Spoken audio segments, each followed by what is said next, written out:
Bienvenue sur 42 nuances de SF, le podcast français qui explore tous les aspects de la science-fiction. Je suis Clara et je suis super contente de vous embarquer avec moi pour un nouvel épisode. Dans ce troisième épisode, on va partir maintenant sur un autre aspect des vaisseaux spatiaux, mais est-ce qu'on parle vraiment de vaisseaux spatiaux ici ou pas ? Alors vous l'avez vu dans le titre, je fais ici référence aux mégastructures spatiales. Il faut d'abord savoir que le concept de mégastructure n'est pas issu de la littérature de science-fiction. Dans le domaine de l'architecture, mais aussi ce qu'on appelle l'ingénierie à grande échelle, une mégastructure désigne une construction d'une échelle colossale qui dépasse les dimensions et les ambitions des infrastructures traditionnelles. Comme exemple réel, on peut penser à la muraille de Chine, et comme exemple science-fictif, on peut penser au transperce-neige, ce train autosuffisant qui roule sans s'arrêter. Mais on peut aussi trouver des mégastructures urbaines, souvent dans le but de réinventer des villes ou des habitats humains entiers.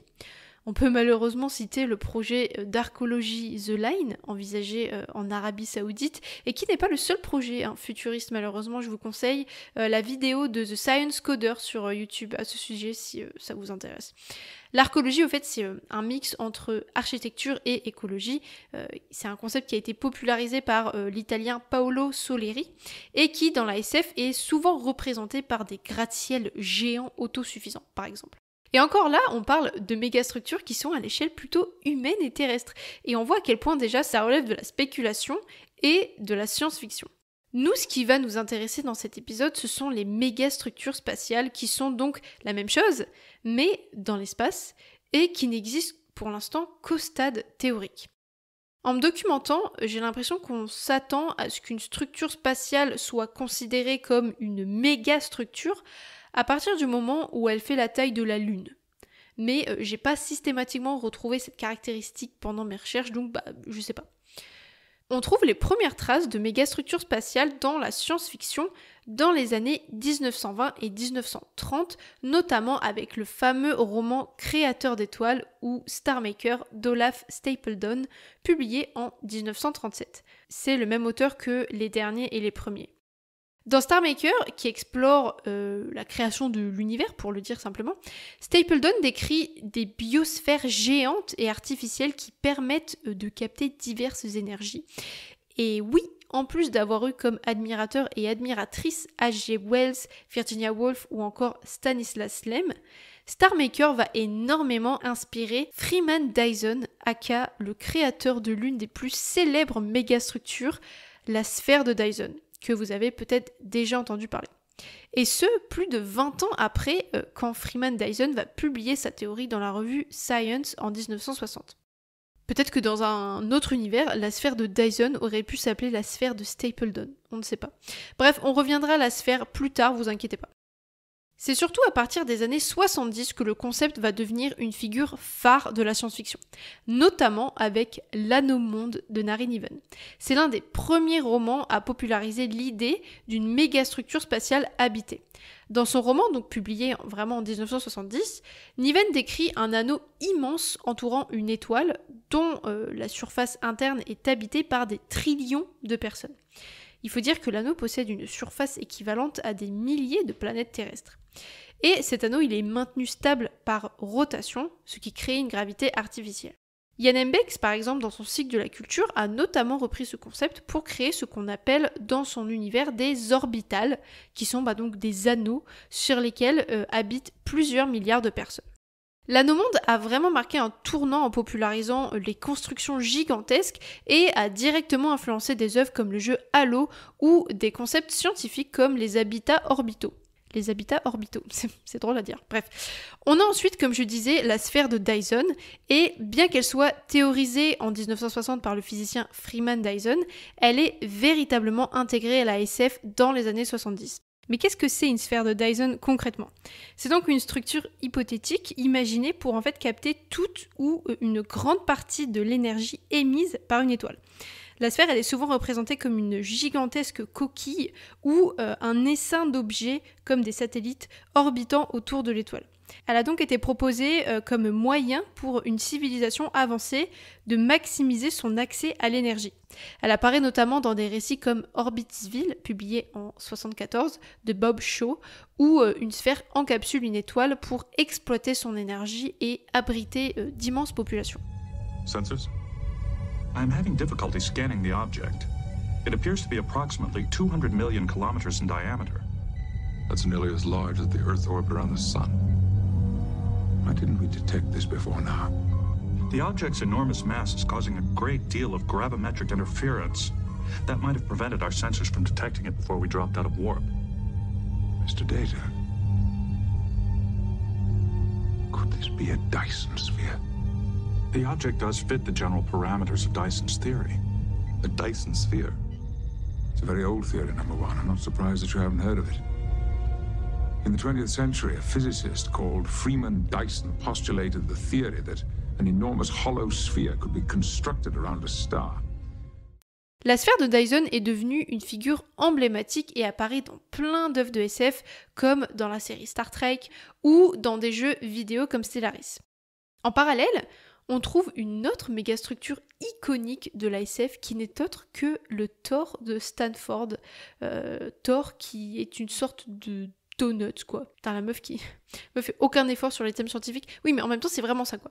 Le Thor de Stanford, il a été proposé suite à une étude de la NASA à l'université de Stanford, donc, en 1975, et a été imaginé pour la colonisation spatiale. En gros, le Thor de Stanford, c'est un habitat circulaire, vraiment en forme de donuts, quoi, hein, je peux pas expliquer autrement, et qui est en rotation, ce qui crée une gravité artificielle. On le retrouve dans le film Elysium où une élite vit dans un Thor luxueux en orbite terrestre pendant que le reste de la populace appauvrie survit sur Terre. Mais on le retrouve aussi dans Interstellar ou encore dans les romans de John Varley et sa trilogie de Gaïa. Après les années 70, les mégastructures deviennent de plus en plus complexes et diversifiées dans les récits de science-fiction.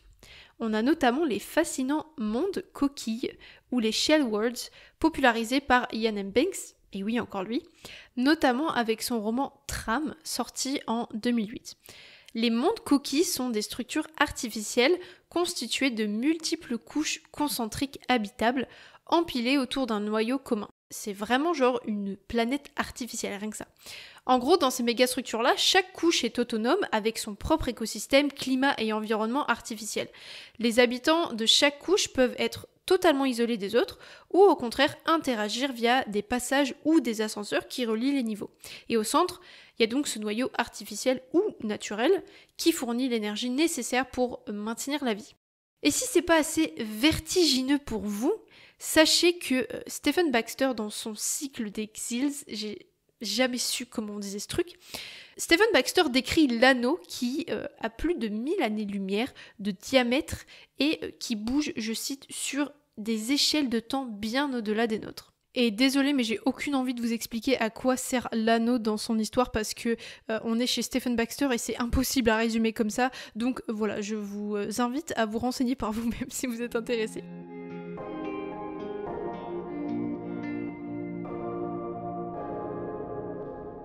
Il en existe plein d'autres, des mégastructures spatiales, mais je vais pas toutes vous les décrire non plus, hein. Juste pour les citer, il existe aussi la sphère de Bernal, imaginée par John Bernal en 1929, dont j'ai aussi parlé dans l'épisode d'avant.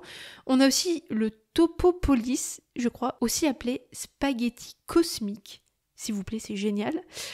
Mais en gros, c'est un cylindre semblable au cylindre de McHenry ou celui d'O'Neill. O'Neill, qui est sûrement aussi l'un des physiciens ayant les plus bossé sur les mégastructures spatiales. Et alors, quant à la question, est-ce que les mégastructures spatiales sont des vaisseaux spatiaux ? Bah oui, ça peut, parce que certains vaisseaux générationnels, justement, sont considérés comme des mégastructures spatiales. Et si vous ne savez pas ce que c'est, je vous renvoie à mon épisode juste avant. Je pense ici à Rendez-vous avec Rama d'Arthur C. Clarke et son arche stellaire extraterrestre, mais évidemment il y a plein d'autres exemples. C'est vrai qu'on peut légitimement se demander si les mégastructures spatiales sont oui ou non des vaisseaux spatiaux, parce que s'ils sont voués à dériver dans l'espace ou rester en orbite et qui n'ont aucunement un rôle de voyage ou d'exploration, bah techniquement ce ne sont pas des vaisseaux spatiaux, ce sont des structures spatiales, comme l'ISS en soi. Mais si les mégastructures ont des moyens de propulsion, bah là oui, pour moi, c'est des vaisseaux spatiaux. Mais bref, on s'en fout un peu, et là j'essaye juste de justifier pourquoi je parle de mégastructures spatiales dans une trilogie d'épisodes initialement sur les vaisseaux spatiaux. J'ai lu un article que je mets en description qui disait que dans les mégastructures d'habitat, typiquement le Thor de Stanford, notre fameux donut, sont souvent dépeints des environnements très basiques, conventionnels et évidemment très américains. Genre, c'est vrai que par exemple dans Elysium ou Interstellar, on se retrouve dans des champs d'agriculture ou des petits quartiers style Beverly Hills. Alors que bon, les mégastructures sont censées pousser les limites de notre imagination, donc c'est vrai que ça peut être un peu paradoxal, mais il y a plusieurs raisons à cela. D'une, dans le milieu audiovisuel du moins, c'est pour une question de coût. Représenter ces structures à l'écran nécessite déjà des effets visuels coûteux pour les rendre réalistes et impressionnantes, et donc en intégrant des éléments architecturaux simples et reconnaissables dans les scènes, les réalisateurs et les réalisatrices peuvent réduire les coûts. Par exemple, une partie de l'intérieur de la structure peut être filmée dans des lieux existants.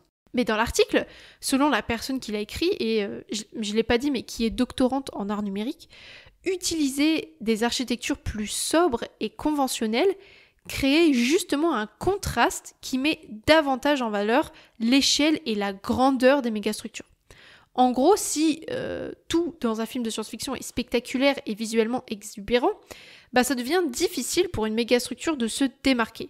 On risque de ne pas remarquer ce qui est censé impressionner. Et après aussi, c'est peut-être parce que le but de ce type de mégastructure spatiale est justement d'être une copie de la Terre et de reproduire toutes les conditions environnementales terrestres, et c'est peut-être pour ça que ça nous paraît basique.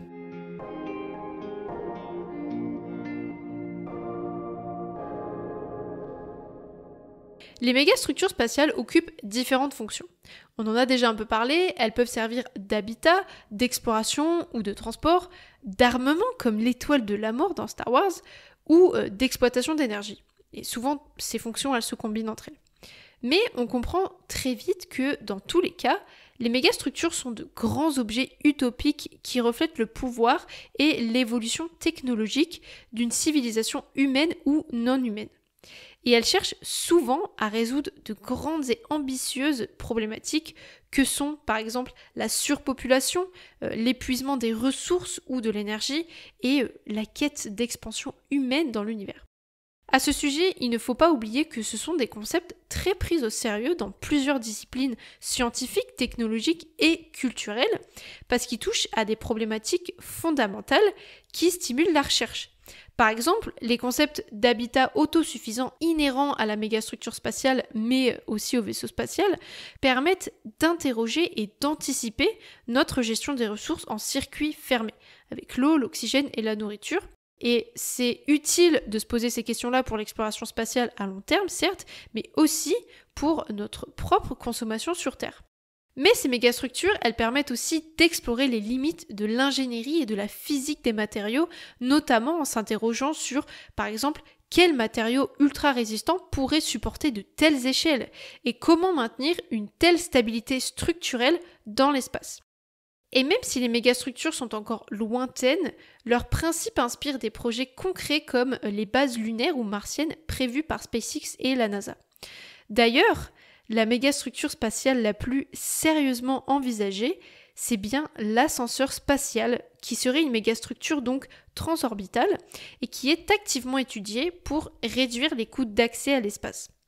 Et d'ailleurs, il y a un projet en cours là-dessus. Je vous laisse écouter Bernard Werber dans sa chronique pour France Culture qui date de janvier 2024. À ce sujet, c'est parti. Déjà en 1895, le physicien russe Konstantin Tsiolkovsky, inspiré de la tour Eiffel, achevée 4 ans plus tôt, avait imaginé une tour, cette fois de 36 000 km de haut, qui permettrait d'amener en orbite géostationnaire des satellites. En 1979, Arthur C. Clarke a écrit un roman entier sur ce sujet, Les Fontaines du Paradis, où il raconte comment un ingénieur concepteur de ponts invente un ascenseur spatial.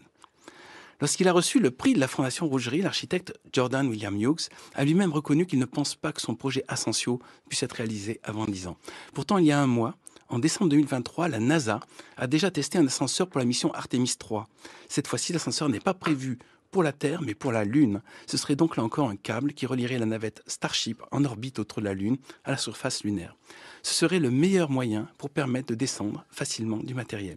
De même, l'agence spatiale japonaise va bientôt expérimenter un mini-ascenseur spatial aux abords de l'ISS, la fameuse Station spatiale internationale. Bon, en imaginant que ça puisse fonctionner sur Terre, Bernard, n'y a-t-il pas quand même des risques de collision avec des débris spatiaux ou des météorites ? Certes, Guillaume, et pour l'instant, la solution envisagée est de repérer les gros débris et de déplacer le câble de l'ascenseur, peut-être aussi la base terrestre maritime mobile, pour qu'il n'y ait pas de collision. En tout cas, beaucoup de gens y croient. La Space World Foundation, soutenue par la NASA, a lancé un concours récompensé par 2 millions d'euros pour l'équipe qui arrivera à mettre au point le câble en nanotube de carbone suffisamment résistant pour réaliser ce rêve.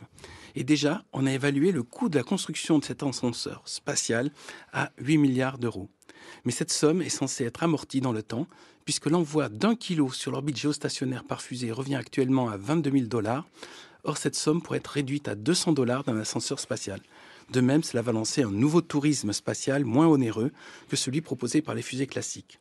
Et je terminerai par une citation de Félix Baumgartner. « Parfois, il faut monter très haut pour comprendre à quel point nous sommes petits. »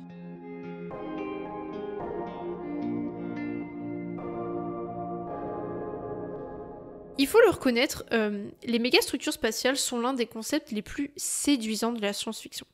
Elles nous captivent autant par leur esthétique visuelle que par les problématiques qu'elles cherchent à résoudre. Mais je vais être honnête, c'est le concept typique de SF qui use le plus ma suspension d'incrédulité.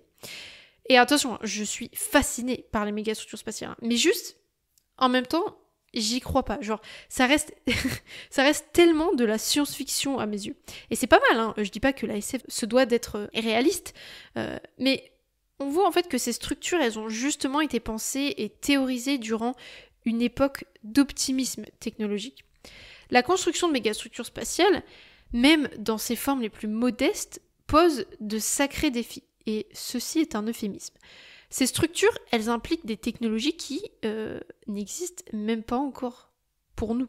Au niveau matériel, on a aussi besoin d'une quantité de ressources presque inimaginable. Les scientifiques estiment que ça nécessiterait des quantités immenses de matières premières extraites directement d'astéroïdes ou de satellites naturels.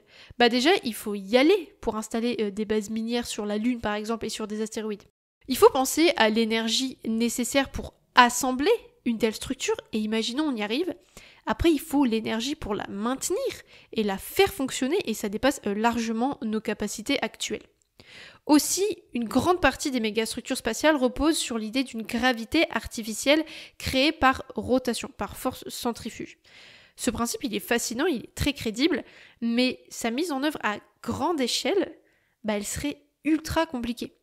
Comment maintenir une rotation constante et équilibrée sans qu'elle soit perturbée par des impacts ou des débris spatiaux par exemple?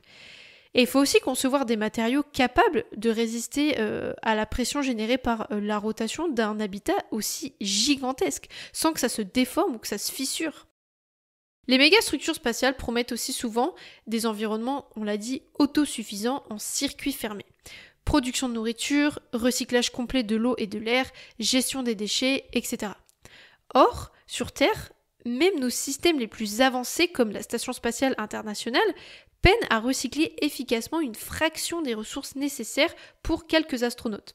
Alors construire un système capable de subvenir aux besoins de millions d'habitants serait d'une complexité à laquelle j'ai même pas envie de penser.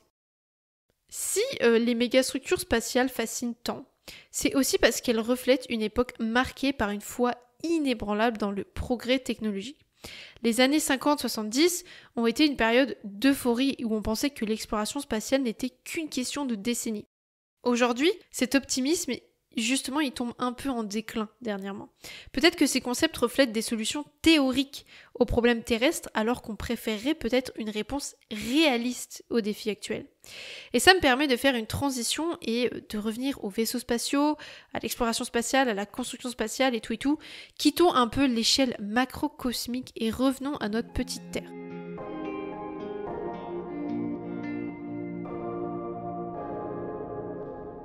Si l'humanité a longtemps rêvé de conquérir les étoiles, les dernières décennies ont vu émerger une sorte de désenchantement vis-à-vis des ambitions spatiales.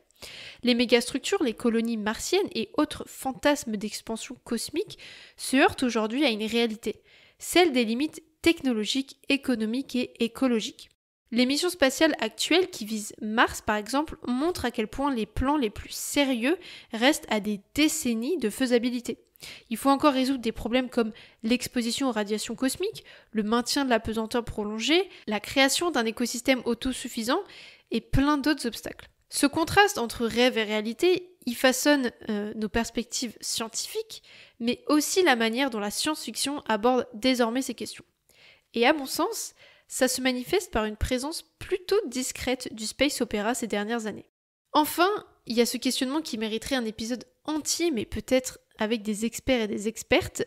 Devrions-nous vraiment investir dans l'exploration spatiale alors que tant de problèmes urgents restent à résoudre sur Terre ?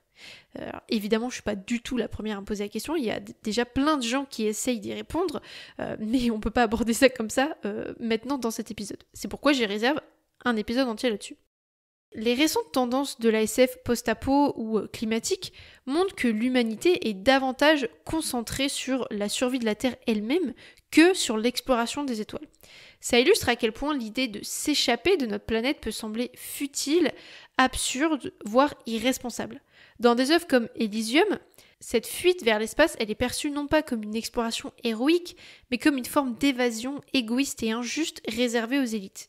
Et je trouve que la thématique de l'exploration spatiale ambitieuse glisse vers une fuite de notre Terre et une envie de fermer les yeux sur son état actuel.